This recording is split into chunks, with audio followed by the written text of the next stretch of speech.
So good afternoon, everybody. I'm Gary Seymour, the Crown Family Director of the Crown Center for Middle East Studies. I want to welcome everybody here in person and those of you on screen. We're really honored to be joined by the chair of our advisory board, Marilyn Diamond, and her husband Terry, who've joined us from Chicago for our 20th anniversary celebration. So this year, the Crown Center marks its 20th anniversary. Thanks to the generous support from Leicester Crown, the Crown Center was established to provide balanced and dispassionate scholarship of the modern Middle East. The Crown Center offers undergraduate courses on the region. We fund and supervise graduate students, mentor young scholars, and we offer publications and talks on the region, which we seek to inform public opinion as well as policymakers. The center's mission is more important than ever, given the extraordinary conflict and instability in the region, including the October 7 attack by Hamas on Israel, the ongoing Gaza war, the Israeli-Hezbollah conflict in Lebanon, the direct exchange of fire between Israel and Iran, the overthrow of Syrian President Assad, attacks by and against the Houthis in Yemen, and mass protests in Turkey and Iran. Never a dull moment. This is the region that President Trump, who is himself a source of volatility and unpredictability, is stepping into. The program today and tomorrow will showcase the Crown Center's range and depth of scholarship and our commitment to unbiased and objective analysis. This afternoon, our focus is Iran, one of the key countries in the region. Suzanne Maloney, Vice President and Director of Foreign Policy at the Brookings Institution, and a renowned expert on the region, will deliver the keynote address, and I'll introduce her in just a minute. Following Suzanne's address, Naghmeh Sorabe, the Crown Center Director of Research, and Corky Goodman, Professor of Middle East History, will moderate a panel discussion on Iran's regional and global challenges. The panelists are Daniel Amir, who's the Neubauer Junior Research Fellow at the Crown Center, Hadi Khalilzadeh, another Junior Research Fellow at the Crown Center, Sanam Vakil, who directs the Middle East program at Chatham House. Thank you very much for coming all the way from London. And I will participate as well. Tomorrow, just to offer you a preview of our program, we'll present 3 panels, including current and former Crown Center scholars on the future of Egypt and North Africa, Israel, Syria, and the Levant, and Turkey, Iraq, and the Gulf. We'll begin with breakfast at 8:30 a.m. and serve lunch at noon. So I encourage everyone to come back here to Rappaport tomorrow for more informed and informative discussions. And please check our website for publications and seminars on the critical issues of the region, including those we'll be discussing tomorrow. Before I introduce our keynote speaker, I want to thank the Crown Center staff for the amazing and dedicated work that went into putting this event together. I'm not sure if they're responsible for this beautiful weather, but they may be. So thanks to Christina Chernyahivsky, the Senior Associate Director, Ramya Rasuk, the Associate Director for Research, Marilyn Horowitz, the Department Administrator, and Julio Marconi, the Senior Program Coordinator. I also want to thank our student workers who've been helping to make this event possible. So let me introduce our keynote speaker. Suzanne Maloney is Vice President and Director of the Foreign Policy Program at the Brookings Institution, where her research focuses on Iran and Persian Gulf energy. She served as an advisor to the U.S. State Department Undersecretary of Political Affairs in the Obama administration, and she worked on the policy planning staff in the State Department under President George Bush. I think that's when we first met. The title of her talk is The Middle East Dangerous New Normal. So I encourage you to read the article of the same name in the January-February 2025 issue of Foreign Affairs. Suzanne's going to speak for about 30 minutes, and then she'll take questions from the audience. Suzanne, please join me in welcoming.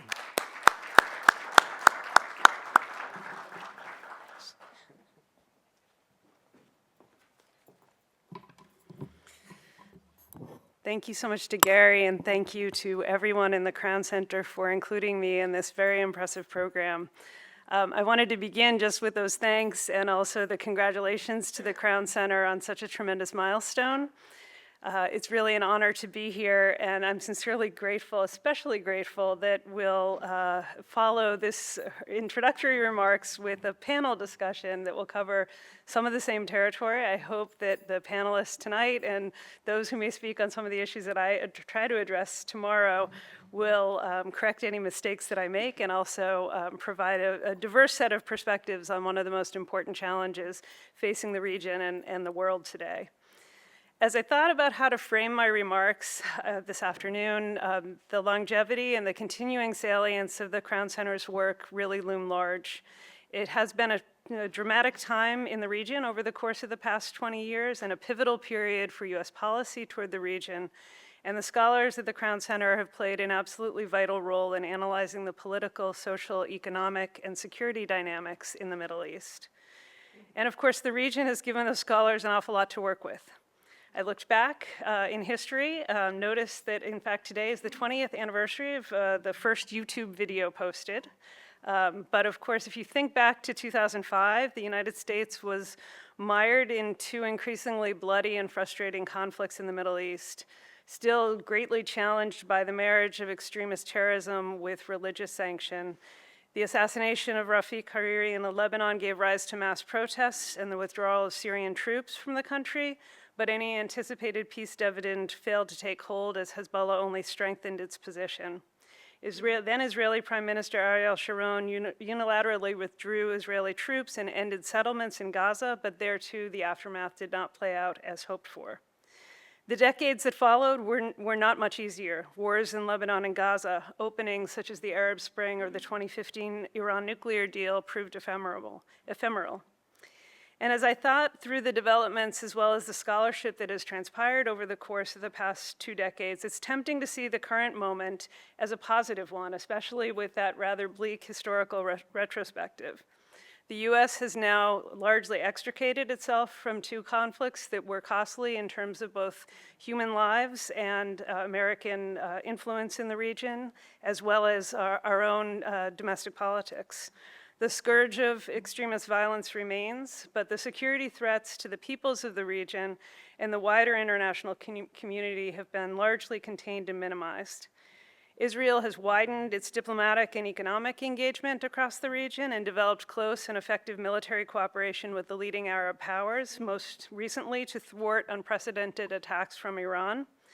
And the government of Saudi Arabia is literally chomping at the bit for normalization between Saudis and Israelis. And there's even optimism to look at, coming from Washington, that this may sound a little paradoxical, but there is even, I think, some optimism about what we're seeing from the new administration. It's possible to discern some positive trends. Even before they took office, the Trump team worked very closely with the Biden administration to secure a much-needed ceasefire and release of hostages in January.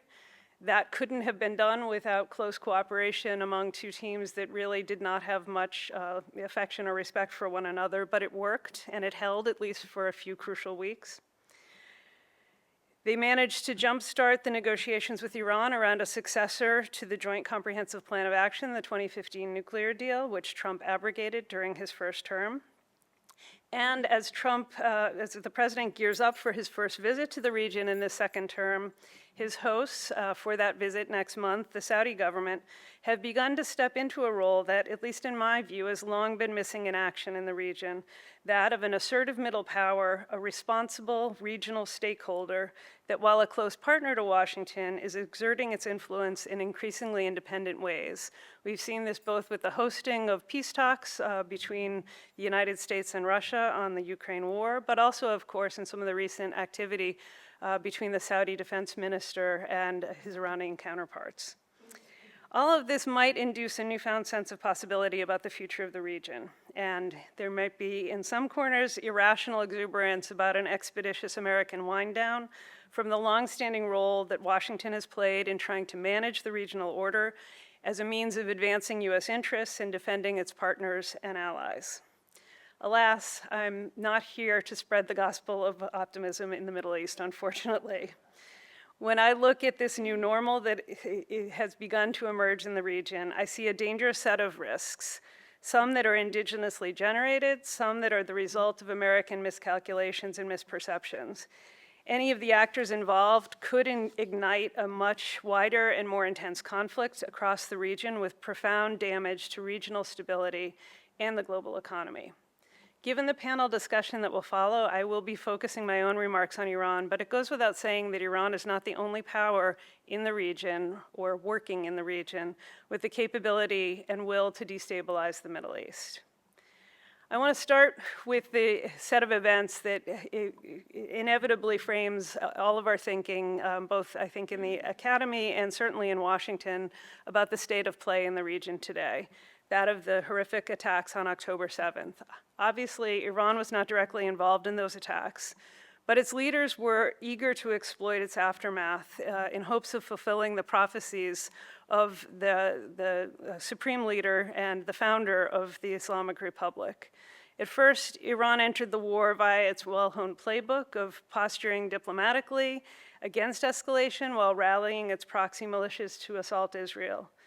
But in April, Iran shifted course, launching a massive, April 2024, launching a massive barrage of missiles and drones at Israel, the first time that Tehran had attacked Israel directly from Iranian territory.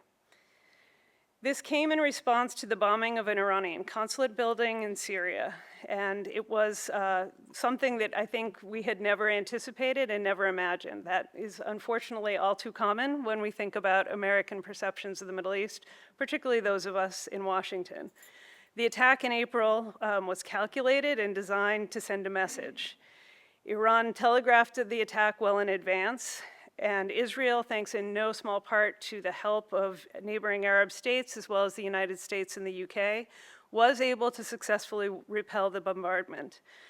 But this volley of missile and drones was not merely performative. When you speak to people in the military establishment, they reinforce that it was much more than a show of force, that there was no confidence in the hours in which the attack was taking place, that in fact the forces that had been mobilized across the region were going to be able to successfully avoid any damage. And there was certainly no confidence that American leaders were going to be able to persuade Prime Minister Netanyahu and other Israeli leaders not to respond with a dramatic show of force themselves.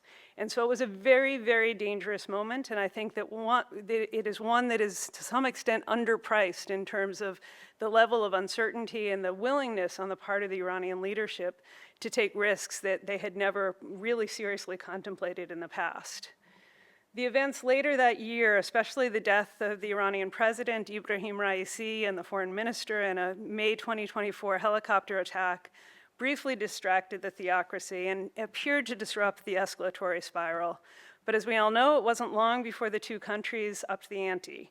In August of last year, Israel assassinated the Hamas political leader Ismail Haniyeh at an official Iranian guest house in Tehran, only hours after he had attended the inauguration of the new president and only hours after he had met with Iran's supreme leader, Ali Khamenei.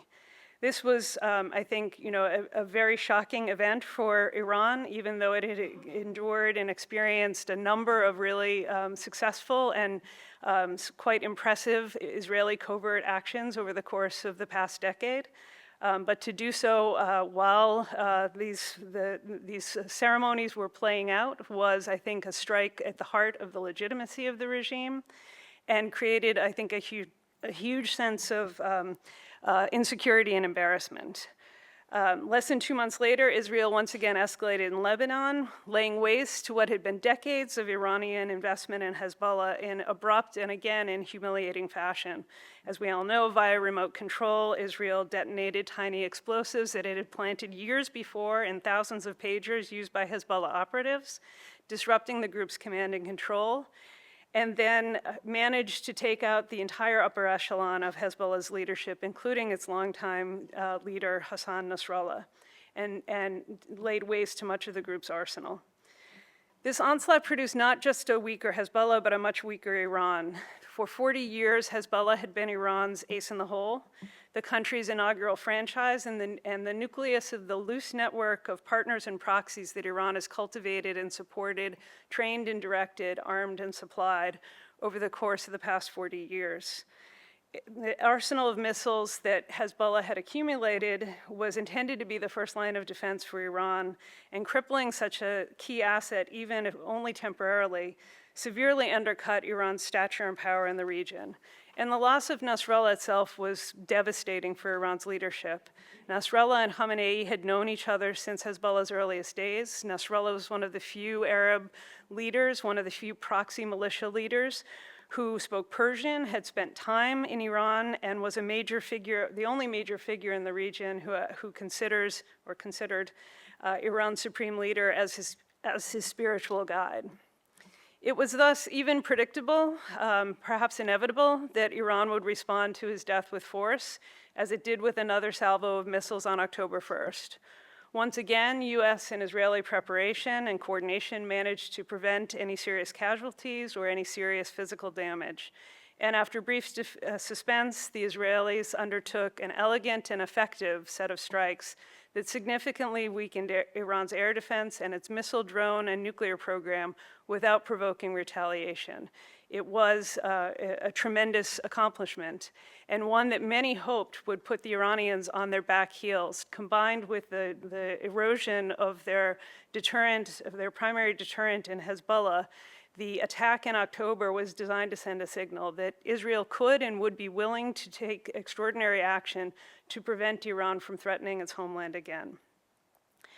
And yet, Israel and Iran today, I think, are facing a very difficult predicament. The Israelis achieved a very significant victory, but both Iranian and Israeli leaders believe that the threat posed by the other remains existential and unyielding. In their public posture and in their rhetoric, both governments seek to portray one another as being on the ropes. After Israel's October strike on Iran, Netanyahu boasted that Israel has greater freedom of action in Iran today than ever before. We can reach anywhere in Iran as needed. Again, designed very deliberately to send a signal. Iran is certainly weaker today. It has lost its most fearsome deterrent. It has also suffered significant setbacks to another important proxy, that of Hamas. And its own military capabilities have been proven inadequate in the April and October exchanges. But it's not entirely clear that the Iranians see themselves as on the ropes. The regime is deeply pragmatic, and its leaders are able to, and willing to undertake strategic patience, as well as even at times calculated retreats from open belligerence when it serves their interests. But we can't discount the salience of ideology and the extent to which the regime has a well-tested playbook that relies on playing the long game and also pushing back when under pressure. Iran's supreme leader, Ali Khamenei, has never wavered in his feverish antagonism toward the United States and Israel. He and those around him are profoundly convinced of American immorality, greed, and wickedness.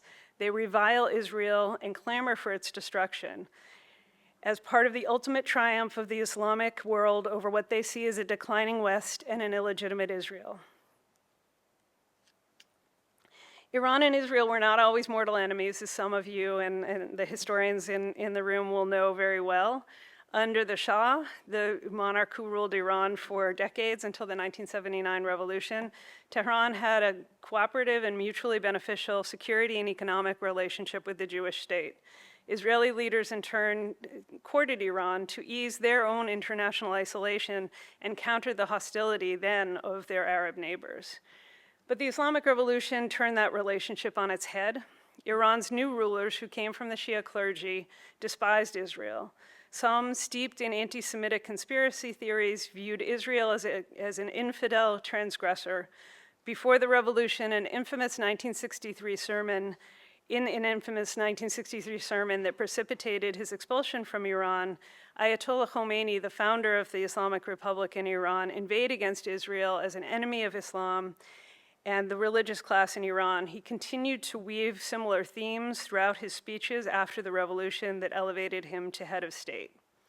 Under his leadership, the Islamic Republic fused this deep-seated ideological antipathy toward Israel with a determination to upend the regional order and assist oppressed people, including and especially the Palestinians. Tehran began this process by intervening in Lebanon, which was then in the throes of a long civil war. After Israel's 1982 invasion, Iran offered Lebanese Shia groups such as what would eventually become Hezbollah military and technical aid, developing a model for terrorizing its adversaries through suicide bombings, assassinations, and hostage-taking. Tehran also began championing the Palestinian cause as a way to win hearts and minds across the Middle East among Sunni Muslims who otherwise had very little reason to side with the fundamentalist Shia regime. Given Iran's recent losses and its newly heightened vulnerability at home, the sense that they can withstand further pressure may simply be bravado. And even if they are serious, the Iranian leaders may be gravely miscalculating. But it's also worth remembering that over the course of the past 46 years, Iran's leadership has navigated many significant setbacks with surprising dexterity. Two of the secrets of the regime's success are its tendency to embrace aggression under pressure and its readiness to play the long game, to retrench and pivot as necessary, to deploy its limited resources and relationships in creative fashion, and to engage in asymmetric attacks to achieve leverage over more powerful adversaries. It could do so again today. Consider the recent record.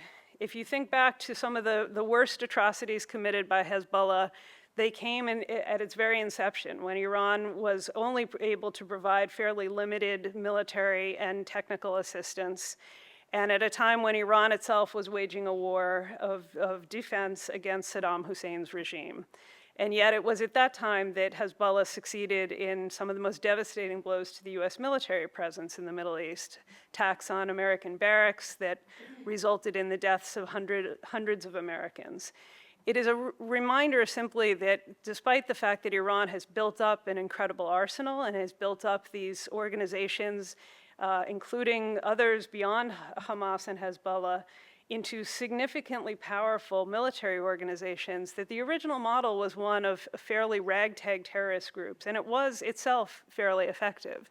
And so the presumption that without a land bridge through Syria to resupply Hezbollah, without these long cultivated leaders of Hezbollah and some of these other groups that Iran had long relationships with, that it will not be able to reconstitute its ability to wreak terror and havoc across the region, I think is probably short-sighted. It's not the way that the Iranian leadership is thinking today.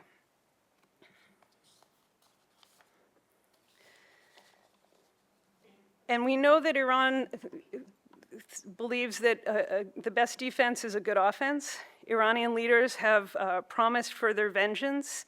They have committed to responding to the attacks that the Israelis have made on Iran with force. It may just be garden variety bluster from the Iranian leadership, but it would be a mistake and out of step with historical precedent to presume that even a massive strategic setback will induce Iranian quiescence. For the first time in several decades, there are other ways that Iran may try to assert its influence across the region. Important voices in the country are now openly calling for Iran to assemble a nuclear weapon. In the past, several senior Iranian officials, including a previous foreign minister and a previous head of the country's atomic energy agency, had hinted that they had achieved the ability to produce a weapon but had opted not to. Recently, however, Iran's foreign minister, Abbas Araghchi, has spoken publicly about the sense that influential officials within the regime view that restraint as self-defeating. Hardliners in Iran's parliament have publicly asked Khamenei to reconsider his religious ruling that apparently forbids the development of nuclear weapons. And if the fundamental rules of the game have been transformed since October 7th, then Iran's defense doctrine may undergo a similar evolution. A truculent Trump administration that supports an unleashed Israel could, in particular, accelerate Iran's nuclear timeline and prompt Tehran to openly embrace weaponization, something that the Iranian regime has spent decades dodging. Obviously, as we all know, there has been an initial set of talks, indirectly for the most part, between American and Iranian interlocutors since the Trump administration took office.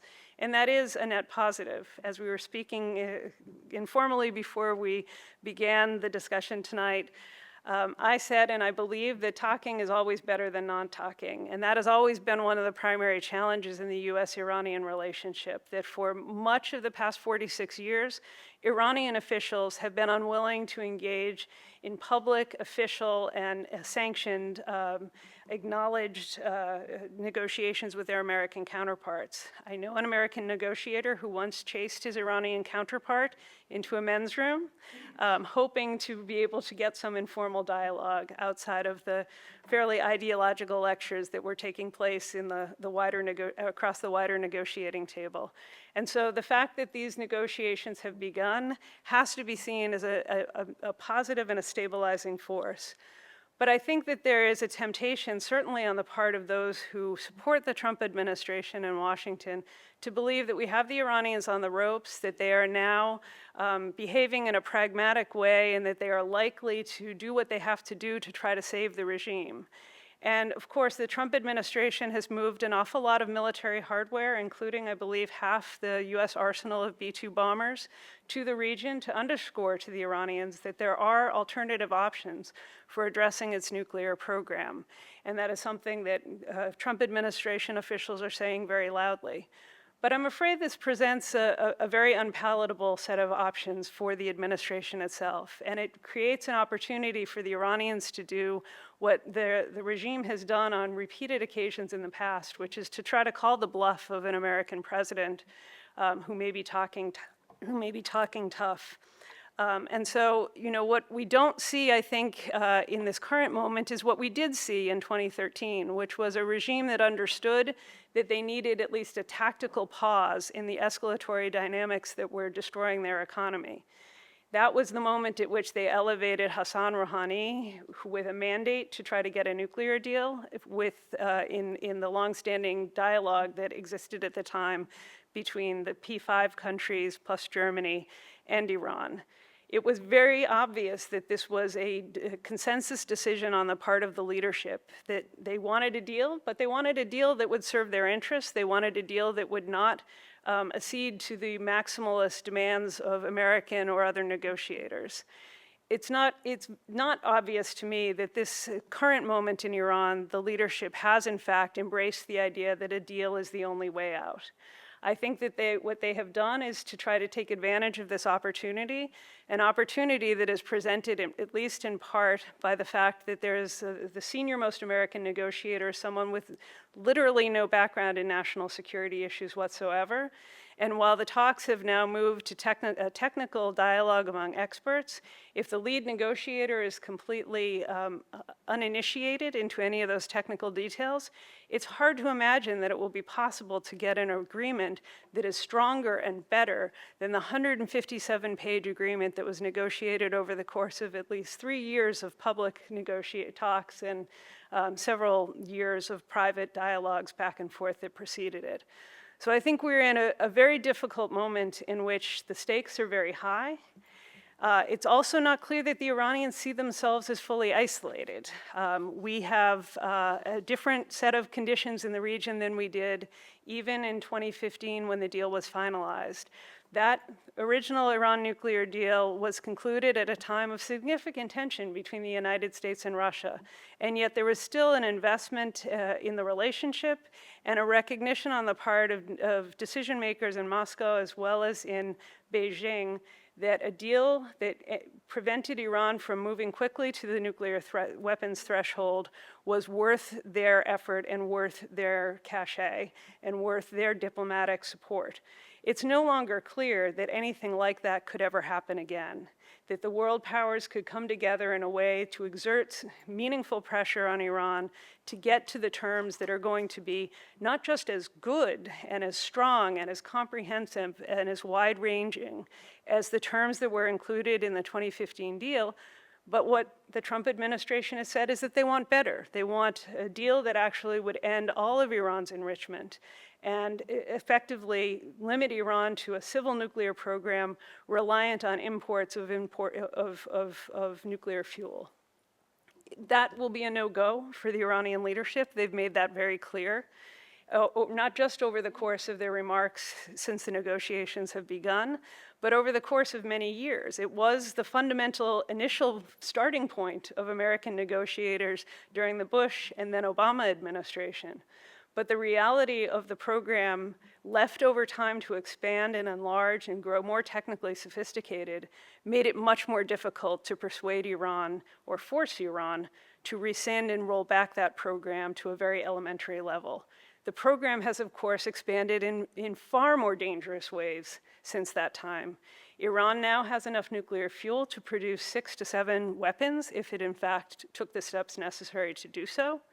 And while we don't know that there's no evidence that Iran is in fact conducting weaponization activities, it's also the situation that the IAEA, the International Atomic Energy Agency, has far less visibility into Iran's program than it had at any time in the past. So when I say that I think the conditions are dangerous today, it's not just that I think we might not get a deal. It's not just that I think that Iran is capable, maybe not likely to, but certainly capable of rebuilding its proxy network across the Middle East and finding new groups, such as the Houthis, who have proven to be an incredibly valuable asset for Tehran that can create significant impediments to peace and security in the region. Those are not the only concerns that I have. My concerns are that when we look back at the past 46 years of US-Iranian standoff, what we have seen is that it has been American missteps that have given Iran the most purchase and the most opportunity. When you think back to the American military interventions in Afghanistan, in Iraq, those dethroned 2 of Tehran's most prominent adversaries and gave Iran much more room to maneuver. During the same period, this is when the full scope of Iran's nuclear ambitions came to light, but the Bush administration was too busy in Iraq and too convinced of its success and the likely opportunity that would present itself for regime change in Iran to engage in those negotiations. And so it stood off until 2006, at which time the Iranians were no longer willing to even contemplate the same level of restrictions that they had originally been willing to do when they were only negotiating with the Europeans. So what I am most concerned about is that we are in a situation where the possibility of missteps in an administration that is quite unorthodox, that does not include the deep level of expertise on these or many other issues, in which we hear reports of disarray within the Pentagon, and in which we have a chief executive who makes decisions and communicates them by social media. And that puts us in a very, very dangerous situation. And I also want to, as I begin to wind down, just reinforce that the presumption that this can all be managed easily, I think is one that we have to question and have to interrogate very carefully. We don't fully understand what drove Iran to take the actions that it took in April. The precipitant, of course, was the attack on the consulate building in Baghdad and the death of a very influential and important Iranian Revolutionary Guard general who was an interlocutor with Hezbollah. But still, think, in 46 years, there had been no point at which Tehran had been willing to undertake a direct attributable military attack against Israeli territory. Something in that moment persuaded Iran's leadership that they could take a risk that they had previously never contemplated in any serious way. And that tells you something about the mindset of an 86-year-old supreme leader who is very much entrenched, who is looking to his legacy, who is determined, I think, not to have an ideological collapse of the regime in his aftermath. And we also, of course, have an Israeli government which is prepared to undertake far more dangerous actions across the region than it has ever done before. And I think those two ingredients, combined with an American administration which is at once overconfident and underinformed, puts us in a unique and very dangerous situation. So with that, I think I've come to my 30 minutes, and I look forward to both this discussion and the panel that follows.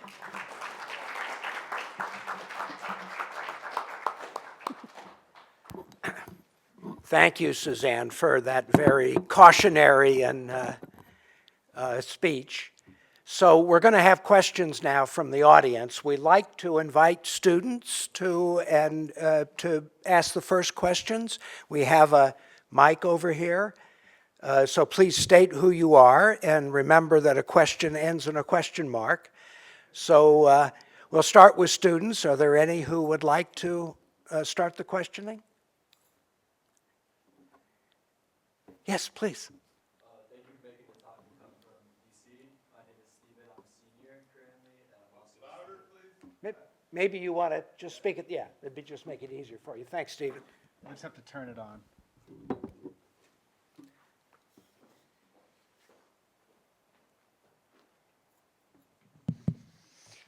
Thank you for okay. Thank you for coming from DC. I wanted to ask the role that you see China taking in influencing Iran, especially given that it's been the biggest importer of Iranian oil since the U.S. sanctions were put in place. Thank you. I actually just spent 10 days in China talking about a wide range of issues. We were there on Liberation Day, so there was a lot of tariff discussion. But my favorite topic, of course, whenever I have an opportunity, is Iran. And so I've made a point both while I was there on this latest trip, as well as in a lot of other engagements with Chinese decision makers over the course of the past couple of years, to raise this issue, because it does seem to me that there's a natural opportunity, right? The Chinese don't really need the Iranian oil. They're mostly stockpiling it as a strategic reserve. They certainly understand the dangers of an Iranian nuclear capability, and I don't think they're eager to see wider proliferation in the region. And they're, they're very averse. Their interests are very much not aligned with the possibility of any kind of further military conflict in the Middle East, because they do rely on oil imports from both Iran and Saudi Arabia and the other Gulf countries. And so it does seem like it's an opportunity for some kind of natural cooperation. That's my sort of rational actor American mind. I will say that when I posited that over and over again to academics and policymakers in China, they nodded and said, we are abiding by our obligations under the 2015 nuclear deal. We were a party to that arrangement, and we continue to support it. And you Americans decided to get out of that agreement. Fundamentally, it's your problem. And we are not going to take a hit in any way. We are not going to sacrifice what we see as our own interests in taking any real effort to press Iran to come to the negotiating table and come to a deal. I don't think that they see much purchase in terms of what it would buy them from the Trump administration in any cooperation on this issue. They, I think, rightly recognize that Trump has a much more diverse and intensely important set of interests when it comes to China that involve trade and technology and reindustrializing America. And so even if they were to cut off all Iranian imports to China, they would probably see nothing in return from Washington. It's not to say that they are supportive of further instability in the region, but they also, I think, have demonstrated over the course of the conflict since 10/7 that they are not invested in being providers of global public goods, especially around security in the region. They have upped their diplomatic presence and strategic role in the region. They're moving toward greater military presence in the region, on top of a very long-standing, diverse economic relationship. But they don't see any necessity, as I think American administrations from both parties across decades have, in ensuring freedom of navigation for oil to flow from the Middle East. That is just not something that they are prepared to take on the burden for. And I think that that is not always fully evident to American policymakers. The other point I would make is that China has fairly complex and wide-ranging relationships across the Middle East. And while they have an important relationship with Iran, and probably in some ways a special relationship with Iran, because they're both ideological regimes, they're both see themselves as heirs of great civilizations, and they both have a long-standing antipathy to the use of the sanctions tool by Washington. The Chinese also recognize that the real economic opportunity isn't going to be in Iran anytime soon. The real economic opportunity is on the other side of the Gulf. And so they are prepared to work with Iran, and it's not that they're disinterested, but they're not prepared to elevate Iran over all the other regional players that they deal with, and certainly not over the Saudis and the Emiratis. Thank you. And nowadays, the Saudis and the Emiratis want good relations with Iran, and China hopes to act as a go-between. So I'm opening the floor now to others. Yes, please.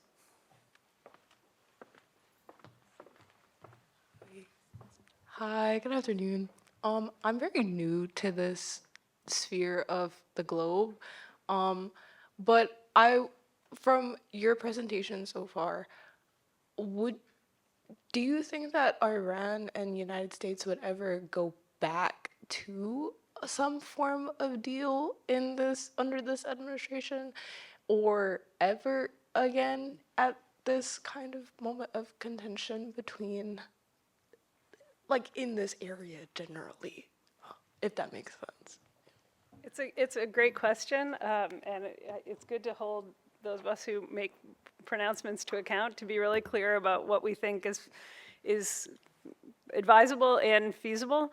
I am as I said, I'm a big fan of dialogue and diplomacy. I am very pessimistic about the prospects of getting to a deal with Iran, because I think at this time, what the Trump administration wants is something far more demanding in terms of the terms, far more prohibitive in terms of Iran's access to nuclear fuel production and everything, a wide range of other related activities. The Iranians have a very advanced program, and I think they will be very unwilling to relinquish that at this point, even despite the very great costs that it has forced them to pay, hundreds of billions of dollars over a number of years. I think the other piece of it is the Iranians have demands that the Trump administration or the international community will not be able to satisfy.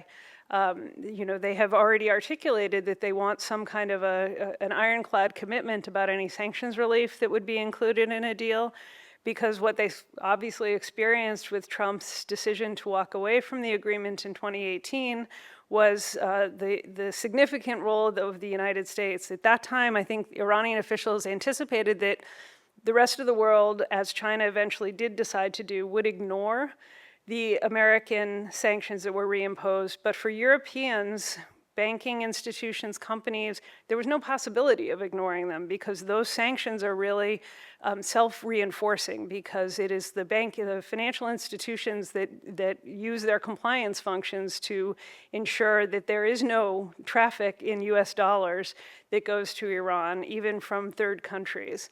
And I think that was not fully appreciated by the Iranians at that time. And so they're not just going to be looking for a commitment that the US won't reverse itself again. They'll be looking for arrangements that ensure that whatever flow of trade or finance is made available under a new agreement, that it cannot be subverted by either Washington or any other third party through unilateral action. So they'll be wanting more, we'll be wanting more, and both sides, on either side, they're prepared to give less. So it doesn't seem to me like a good recipe for success. I hope they keep talking. I do worry that, again, with a mercurial president, if he gets frustrated over the talks at some point, he might be prone to take drastic action to address the problem, because he's been very clear that it's either a deal or massive destruction. And while he does not want to see the United States drawn into another costly and politically damaging war in the Middle East, he may be under the illusion that the Israeli military can take care of the problem on its own.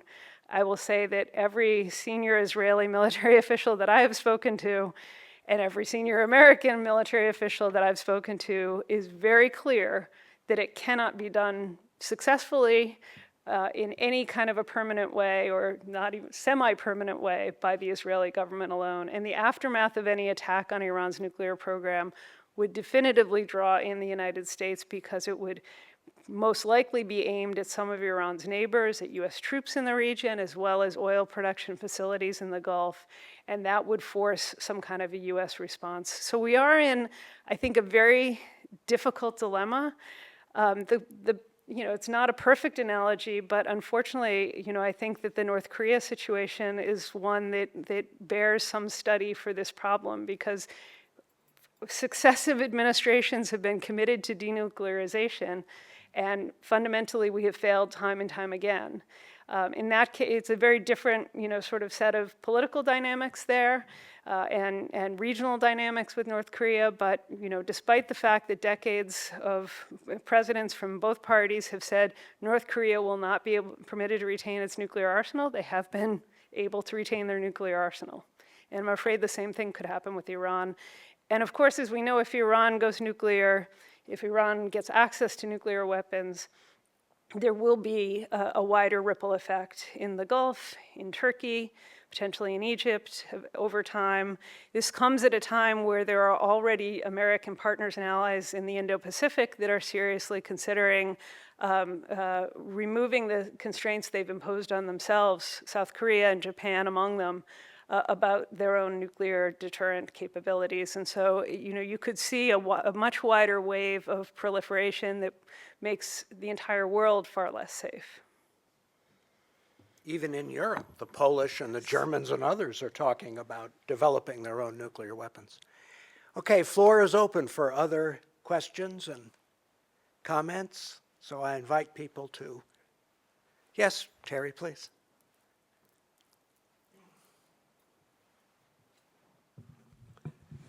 Given the absence of inspections for a few years, if a deal could be done, is there confidence that the inspectors would know where everything was in order to inspect? I'm going to look to Gary, but I believe no. And I think, the other piece of it is, this is an administration that, has a certain degree of antipathy toward international organizations. You see the head of the IAEA publicly appealing for the importance of his role. There can be no deal without the involvement of the IAEA in verifying, and frankly, in helping to ensure that the terms are what will be necessary to be able to verify. It's not clear that the Trump administration fully appreciates that. So just to be clear, the inspections have not completely ended, but Iran has reduced the international access since the US left the nuclear agreement. And the most important blind spot is centrifuge production. So the Iranians have facilities for producing parts and centrifuges. The IAEA hasn't had access to those facilities for a couple of years now, since the Israelis blew up the facility.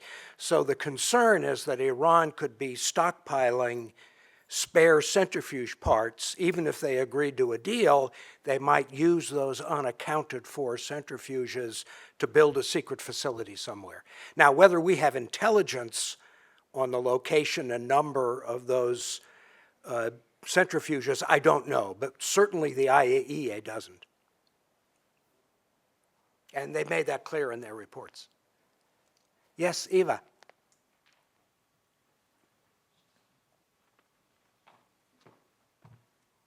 So I wonder if you could talk a little bit about changes in domestic politics in Iran and how that might be shaping foreign policy. I mean, we've seen in the last 5 or 6 years the growth of a lot of opposition, expressed opposition to the regime, especially among the younger generation.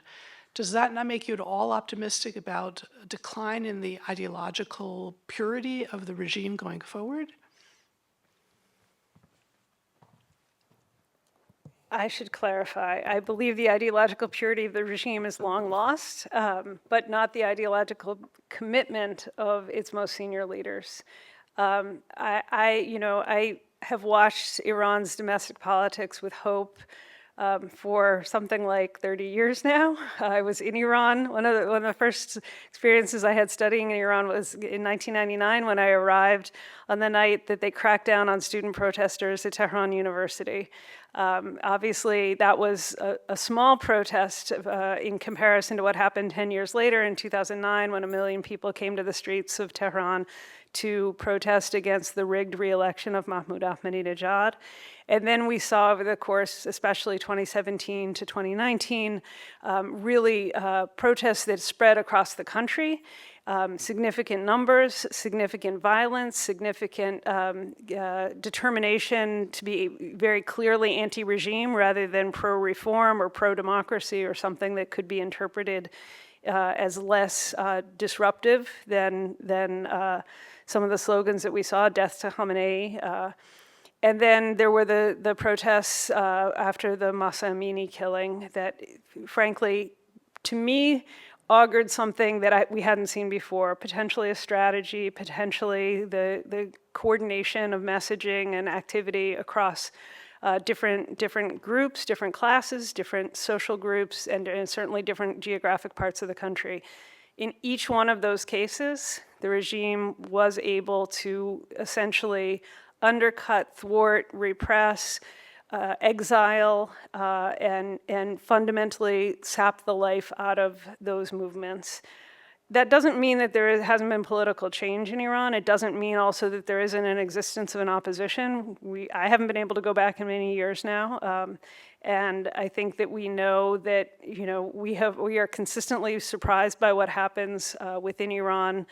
I'm convinced that there will be a time of change, and when the change comes, it will be quick, and it will be actually one that brings about a much more stable democracy than many other parts of the region, because I think Iranians, so well educated, so clearly understand the downsides of an authoritarian regime and an ideological regime, and so, open to change. But I think we also can't discount the inventiveness and the determination of this regime to stay in power. Their tactics have just proven insidious, and even just in terms of letting opposition leaders flee the country so that there is no possibility of their having an influence from outside the country. It's fairly difficult. So I don't yet see the makings of a movement that could challenge the regime. If you think back to the revolution, some of the most important aspects were the strikes and the economic boycotts, and the coordination of the various groups around the country. And I don't yet see that, and because of the way the regime's role in the economy and the crony class role in the economy, it may be more difficult this time around than it was in 77 to 79. But I think the day will come, and I'm incredibly optimistic about what the next Iran would look like. I think we have time for one more question. Anyone else? Yes. Thank you, Sinaj. Thank you so much. Abbas Araghchi said that Iranian side invite the United States to invest on nuclear program in Iran, and it seems that it's a brilliant suggestion. What do you think about the United States' reaction? I thought the foreign minister's Washington Post piece and some of his language in the press has been brilliant. From the tactical side on the Iranian piece, he spoke to exactly what motivates President Trump himself, the idea of a business deal. And of course, that's always been a kind of underlying aspect of why the Iranians have been willing to negotiate. This is what they wanted out of the 2015 nuclear deal, which was a better economic condition for the country, more investment in their own industry. I think the barriers to getting there, realistically, are just almost insurmountable, because of course the nuclear program is only one piece of the divide between the two countries. There is the proxy warfare, Iran's rejection of Israel, and its opposition to any kind of political trajectory of peace between Israel and its neighbors. There are the human rights and religious freedom issues. All of those things have sanctions attached to them. And it is, the 2015 nuclear deal was not going to result in a lot of economic opportunity directly between the United States and Iran. It would take something so comprehensive and holistic and frankly revolutionary for the Islamic Republic to generate that level of concession from the United States. But I do think as a tactic, it was brilliant, because we do have a mercurial chief executive who is moved by the possibility of money, and it may be just if it helps to keep the talks alive, if it helps to get people to think a little bit outside the box, it's an interesting idea. Thank you, Suzanne.